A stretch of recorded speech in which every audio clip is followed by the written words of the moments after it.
Mauvaise nouvelle pour les assurés, dans un contexte économique morose, les tarifs de l'assurance vont encore augmenter pour l'année 2015. Les hausses tarifaires tournent autour de 2 à 3% en santé, restent correctes en auto en allant jusqu'à 2,6% et explosent en assurance habitation avec des augmentations allant jusqu'à 5%. On est dans un contexte où les risques de particuliers sont rentables pour les assureurs. Ça ne veut pas dire qu'ils soient rentables pour tout le monde, ça ne veut pas dire que tous les risques soient rentables. Mais globalement, le marché se porte bien. Donc ça, il faut le rappeler.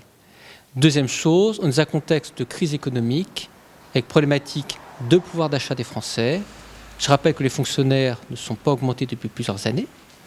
Et je rappelle aussi que les hausses d'impôts sont massives et que donc il y a dégradation du pouvoir d'achat.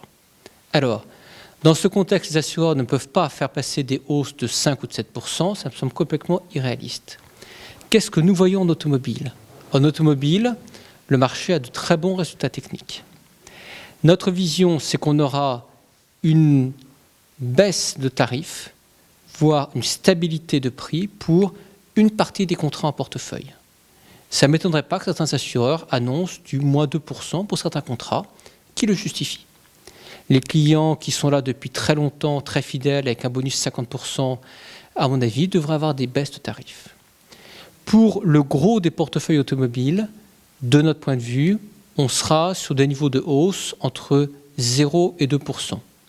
C'est-à-dire à peu près l'inflation, donc hausse tout à fait raisonnable. En assurance auto, malgré une augmentation continue du coût des sinistres corporels, certains assureurs comme MAF, la Matmut ou la Maif optent pour un gel tarifaire. Il reste néanmoins minoritaire et la tendance générale est à la hausse en 2015. L'habitation connaît une forte hausse globale de ses tarifs au 1er janvier due aux successions d'intempéries et donc de sinistres. Selon l'ONU, l'année 2014 serait en route vers un record de température, de pluie et d'inondations. En France, elle a déjà coûté extrêmement cher aux assureurs.